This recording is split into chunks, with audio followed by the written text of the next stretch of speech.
Hello दोस्तों, कैसे हैं।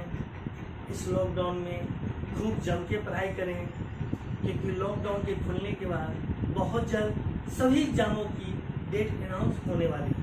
दोस्तों आइए आज जानते हैं, जो बायोलॉजी का सेशन हम लोग का चल रहा था उसी को आगे बढ़ाते हैं और आज बात करते हैं कोशिका के बारे में।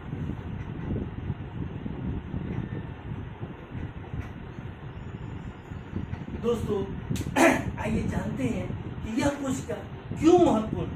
दोस्तों यह कोशिका बहुत बायोलॉजी की सबसे महत्वपूर्ण जो है मतलब चैप्टर में से आती है, क्योंकि सभी प्रतियोगिता परीक्षाओं में इससे कम से कम 2-4 क्वेश्चन जरूर पूछे जाते हैं, चाहे वो पीसीएस हो या कोई अन्य भी परीक्षा हो, उन सभी में इससे क्वेश्चन रहते हैं। दोस्तों बायोलॉजी में कोशिका जब आती है तो कोशिका साथ कुछ और भी चैप्टर आ जाते हैं, जैसे एक तो कोशिका हो गई, कोशिका के साथ जो है टाइप ऑफ सेल, उसके बाद आते हैं स्ट्रक्चर ऑफ सेल और लास्ट में आ जाते हैं डिवीजन ऑफ सेल। इन 4 चैप्टर को पढ़ लेने के बाद हमें पता चलता है कि कोशिका के बारे में जो है क्या है कोशिका, कैसे यह विभाजित होती है, इसके संरचना में कौन कौन से अंग भाग लेते हैं, mitochondria, lysosome, cell wall, endoplasmic reticulum क्या है, उसके टाइप ऑफ सेल, उसके कोशिका। आइए दोस्तों सबसे पहले शुरू करते हैं कि कोशिका क्या है, उसकी फिजियोलॉजी क्या है, उसका किस ढंग से कार्य करती है। दोस्तों आप सभी 6 क्लास से ऊपर जितने भी पुस्तकों को पढ़ा होगा उनमें एक बातें तो कॉमन मिली होगी कि कोशिका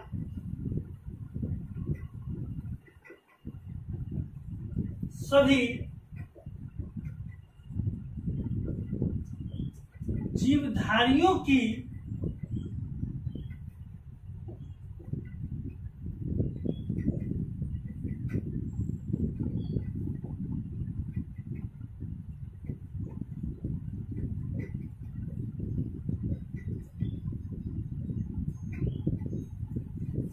रचनात्मक एवं क्रियात्मक इकाई। दोस्तों रचनात्मक को इंग्लिश में स्ट्रक्चर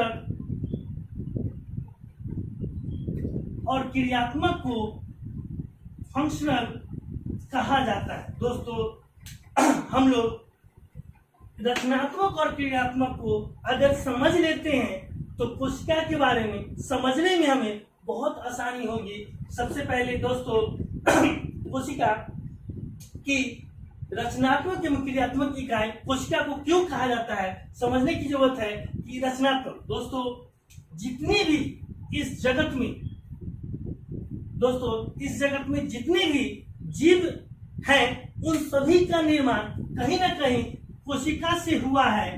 उनमें एक कोशिकीय जीव भी हैं, उनमें बहुकोशिकीय जीव भी हैं। या तो देखिएगा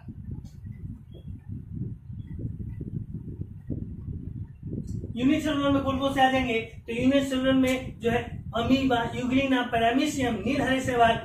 उसके बाद मल्टीसेलुलर में मानव, पेड़ पौधे, पतंग, कीट, कीड़े मकोड़े जितने भी हैं इन सभी। यानी कहने का तात्पर्य है रचनात्मक का मतलब है कि जितने भी इस जगत में जितने भी जीव हैं सभी का निर्माण कहीं ना कहीं से इसी कोशिका से हुआ है और सभी कोशिका के मिलने से, समरूप होने से सभी जीवों का निर्माण हुआ है। इसीलिए इसे कोशिका का या जीवधारियों का रचनात्मक स्ट्रक्चर यूनिट कहा जाता है। दोस्तों अब आते हैं समझते हैं कि क्रियात्मक यानी फंक्शनल यूनिट क्यों कहा जाता है। फंक्शनल यूनिट क्यों कहा जाता है समझिएगा दोस्तों कि जीवों के शरीर में जितनी भी क्रियाएं संपन्न हो रही है उन सभी क्रियाओं की जो मतलब मेटाबॉलिक प्रोसेस है वो सभी प्रोसेस के लिए शरीर में विभिन्न प्रकार के अंग दिए गए हैं। जैसे श्वसन की क्रिया के लिए, उत्सर्जन की क्रिया के लिए, पाचन की क्रिया के लिए सभी अंग विशेष है। लेकिन दोस्तों सभी क्रियाएं अंतिम स्वरूप में कहीं ना कहीं कोशिका में हो रही है और उस कोशिका के माध्यम से ही शरीर में वह जो है श्वसन, एक्सक्रीशन या डाइजेस्टिव जो है काम या फंक्शन चल रहे हैं। तो उस कोशिका में भी कौन है, तो जैसे एक एग्जाम्पल के माध्यम से इसको समझने की आवश्यकता है कि जैसे श्वसन की क्रिया मानव शरीर में अगर हो रही है तो मानव शरीर में एक अंग विशेष फेफड़ा,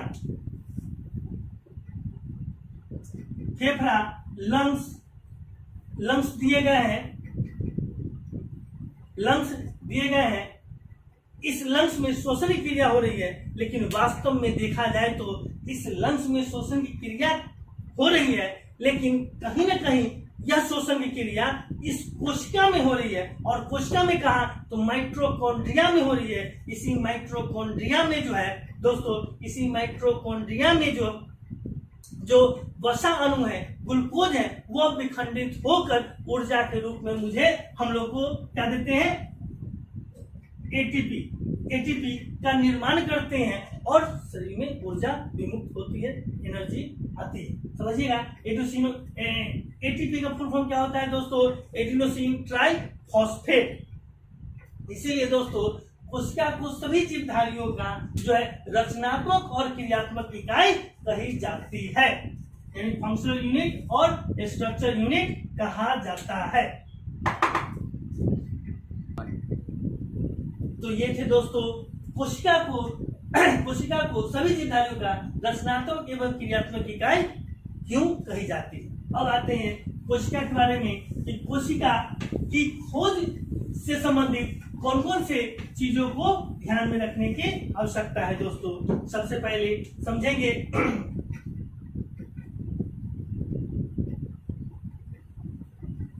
रॉबर्ट हुक, 1665 का समय है दोस्तों। सबसे पहले रॉबर्ट हुक साहब ने कोशिका की खोज की थी। कोशिका की खोज उन्होंने अपने प्रयोगशाला में जब वो काम कर रहे थे तो प्रयोगशाला में इस्तेमाल होने वाली जो केमिकलें होती थी, उस केमिकल को काफ के तनों के ढक्कन से ढका जाता था। रॉबर्ट हुक साहब ने काफ के जो ढक्कन थे उसको एक पतले से स्लाइड के रूप में काटकर अपने द्वारा निर्मित एक संयुक्त सूक्ष्मदर्शी की सहायता से देखा। जब संयुक्त सूक्ष्मदर्शी की सहायता से देखा तो उन्हें एक जो है स्ट्रक्चर नुमा आकृति नजर आई।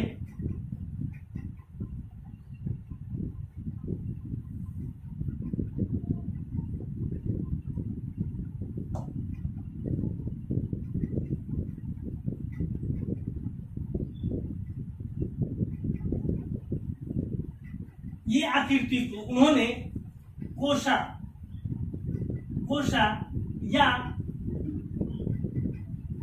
कोशिका नाम दिया। रॉबर्ट हुक साहब ने इस आकृति जो नजर आई थी उसे क्या कहा, कोशिका नाम दिया था। जब उन्होंने कोशिका की खोज कर ली तो कोशिका की खोज करने के उपरांत उसने अपनी इस रिसर्च को जो दुनिया के सामने प्रदर्शित करने के लिए माइक्रोग्राफिका नामक पुस्तक में इस रिसर्च को उन्होंने प्रकाशित की। और इस प्रकाशित करने के बाद पूरी दुनिया ने इस कोशिका के बारे में समझा। दोस्तों माइक्रोग्राफिका की खोज, माइक्रोग्राफिका किसके द्वारा लिखी गई थी, तो रॉबर्ट हुक साहब के द्वारा लिखी गई थी। समझिएगा दोस्तों, उस समय जब घटना चल रही है 1665 में अपने रिसर्च को सभी विभिन्न प्रकार के वैज्ञानिक जो भी रिसर्च कर रहे हैं वो सभी वैज्ञानिक अपने प्रयोगों को दुनिया के विश्व पटल पर दिखलाने के लिए जो है अपनी पुस्तकें लिखा करते थे। इसका भी कारण है क्योंकि उस समय जब घटना चल रही है 1665 के आसपास की या 18वीं शताब्दी की, उस समय दोस्तों संचार साधन नहीं होते थे, कोई इंटरनेट नहीं होता था, कोई जो है मोबाइल वगैरह नहीं होते थे। इसलिए सभी वैज्ञानिक मिलके अपने अपने जर्नलों को प्रकाशित करते थे। उन जर्नल पुस्तकों को जो है एक देश से दूसरे देश लोग पढ़कर उसके बारे में जानते थे कि मतलब जो रिसर्चर है उन्होंने किस ढंग से किस चीज पर रिसर्च की थी। दोस्तों अब एक दूसरे वैज्ञानिक का है ल्यूमेनहॉक साहब। ल्यूमेनहॉक साहब 1674 का समय था। ल्यूमेनहॉक साहब ने तालाब के जल में कोशिका की खोज की और उन्होंने कोशिका के आंतरिक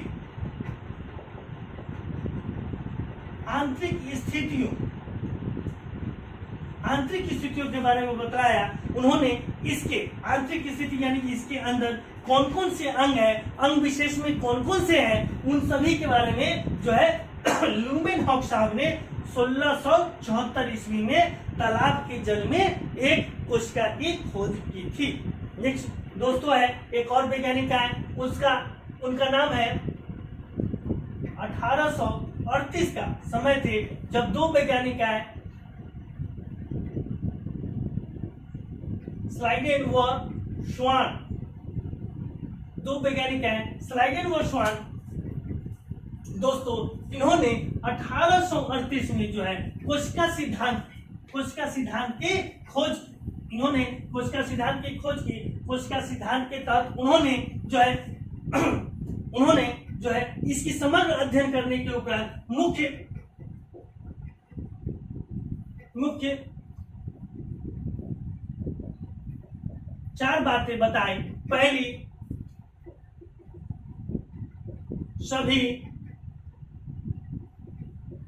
सभी कोशिका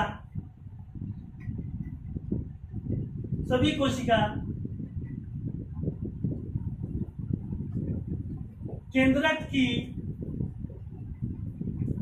निगरानी में कार्य करते हैं। दूसरी, सभी जीवों का निर्माण कोशिका से हुआ है। तीसरी बातें उन्होंने बताई,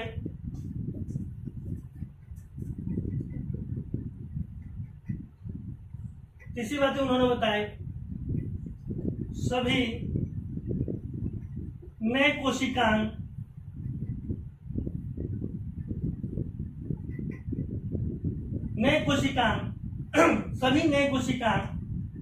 पुराने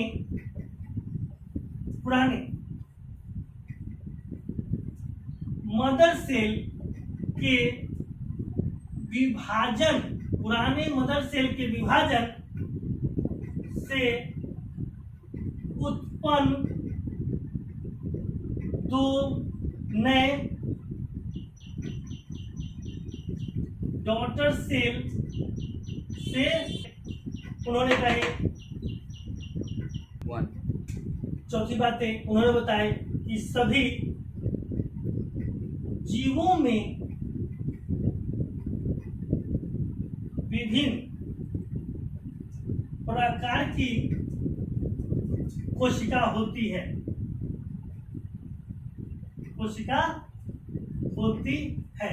ये 4 बातें किसने बताई? तो स्लाइडेन और श्वान। स्लाइडेन दोस्तों बताते, स्लाइडेन जो है यह जर्मनी के वनस्पति शास्त्री थे, जबकि श्वान कौन थे? तो यह जो है ब्रिटेन के जंतु वैज्ञानिक थे। इनके द्वारा दी गई जो मतलब थ्योरी है उसको जो क्या कहा जाता है, उसको इन सभी को कोशिका सिद्धांत या सेल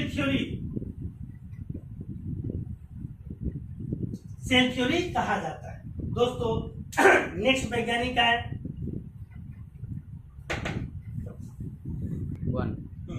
दोस्तों, अब कोशिका को मापने किसमें मापा जाता है? तो कोशिका को, नेक्स्ट दोस्तों, कोशिका को मापने के लिए माइक्रोन या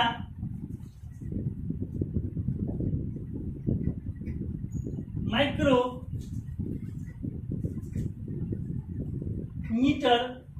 का प्रयोग किया जाता है। माइक्रोन या माइक्रोमीटर का प्रयोग किया जाता है।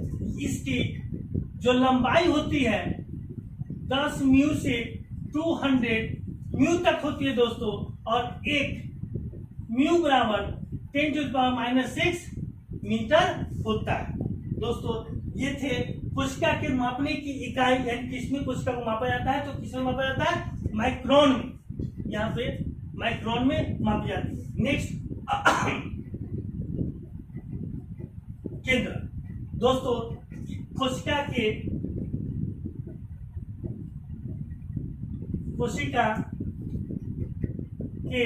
केंद्र की खोज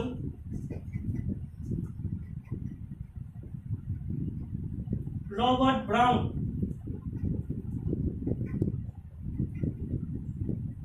ब्राउन ने जो है 1830 ईस्वी में जो है आर्किड के पौधे की जड़ के पतले छिलके पर की थी। दोस्तों कोशिका के केंद्र की खोज रॉबर्ट ब्राउन ने 1830 ईस्वी में आर्किड के पौधे के जड़ के पतले छिलके पर उन्होंने की थी।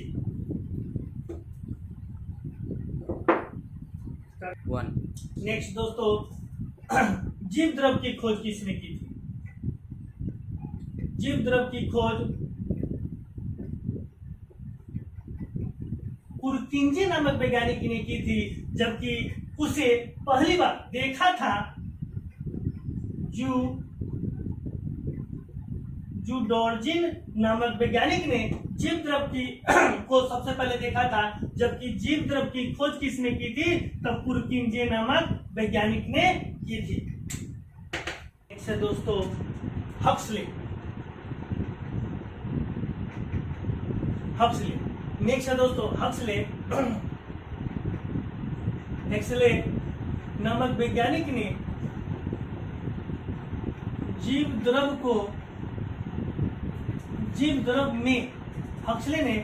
द्रव में जीवन के कुछ लक्षणों को देखा। इसलिए हक्सले साहब ने जीव द्रव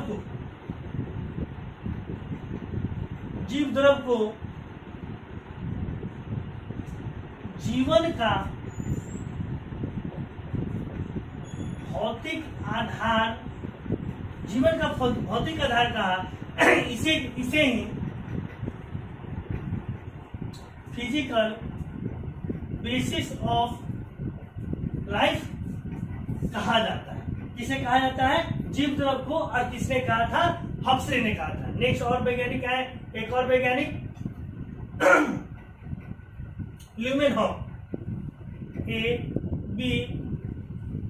ल्यूमेनहॉक साहब आधुनिक सूक्ष्मदर्शी का निर्माण किया।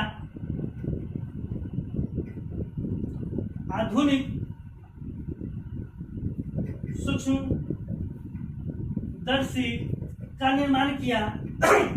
सूक्ष्मदर्शी के निर्माण के दौरान उन्होंने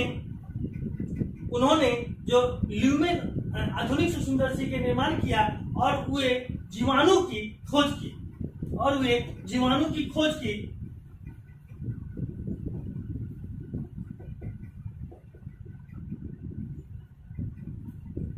परंतु इस जीवाणु का नामकरण जो है आकार के अनुसार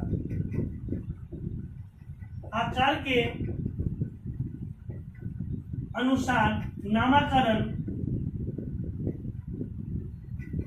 एरहनबर्ग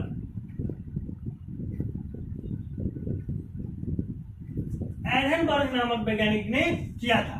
तो आधुनिक सूक्ष्मदर्शी का निर्माण किसने किया? ल्यूमेनहॉक। और जीवाणु की खोज किसने की? ल्यूमेनहॉक साहब ने। और जीवाणु को आकार के अनुसार नामकरण जो है एरहनबर्ग साहब ने किया था। नेक्स्ट है दोस्तों टोबैको मोजैक। नेक्स्ट है टोबैको मोजैक।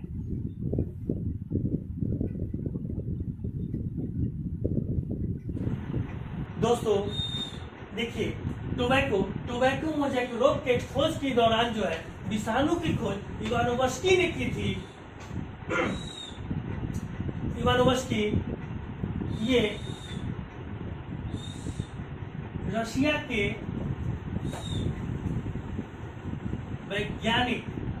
के वैज्ञानिक थे। नेक्स्ट है दोस्तों विषाणु सजीव और निर्जीव दोनों की करीब मानी जाती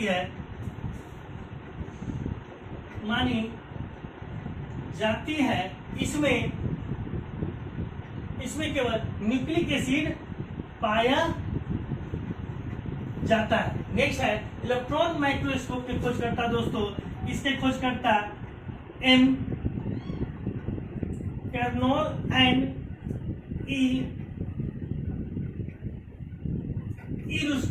एम कर्नोल और ई रुस्का थे।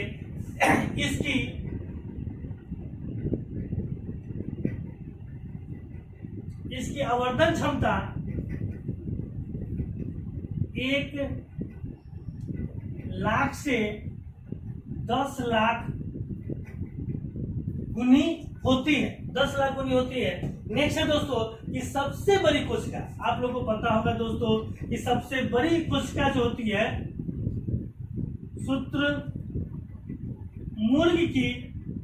शुतुरमुर्ग की कोशिका होती है। शुतुरमुर्ग का अंडा होता है जो 170 mm का होता है। नेक्स्ट है पादपों की सबसे बड़ी कोशिका। दोस्तों पादपों की सबसे बड़ी कोशिका जो होती है यह कपास की तंतु होती है जिसकी लंबाई जो है 55 से 60 सेंटीमीटर तक होती है। दोस्तों नेक्स्ट है सबसे लंबी कोशिका किसकी होती है? तो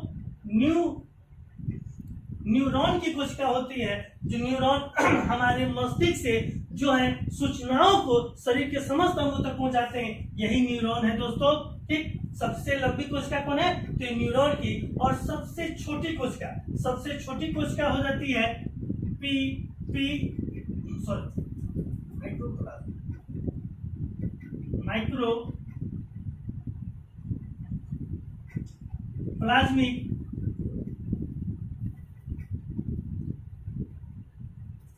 माइक्रोप्लाज्मिक बैक्टीरिया, या इसे पीपीएलओ कहा जाता है। पीपीएलओ इसका फुल फॉर्म होता है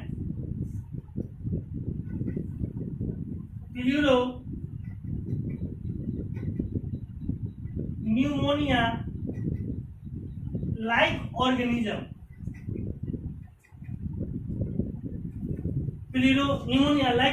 यह जो है सबसे छोटी कोशिका होती है दोस्तों। नेक्स्ट है मानव शरीर की सबसे छोटी कोशिका होती है दोस्तों मानव शरीर की सबसे छोटी कोशिका आरबीसी होती है। दोस्तों मानव पुरुष की सबसे छोटी कोशिका कौन होती है? तो मानव पुरुष की सबसे छोटी कोशिका स्पर्म होती है। जब मानव शरीर की सबसे बड़ी कोशिका, तो सबसे बड़ी कोशिका क्या होती है? डब्ल्यूबीसी ये होती है। दोस्तों ये थे कोशिका से रिलेटेड प्रमुख बातें जो सभी कॉम्पिटिटिव एग्जाम के बच्चों को जानने चाहिए।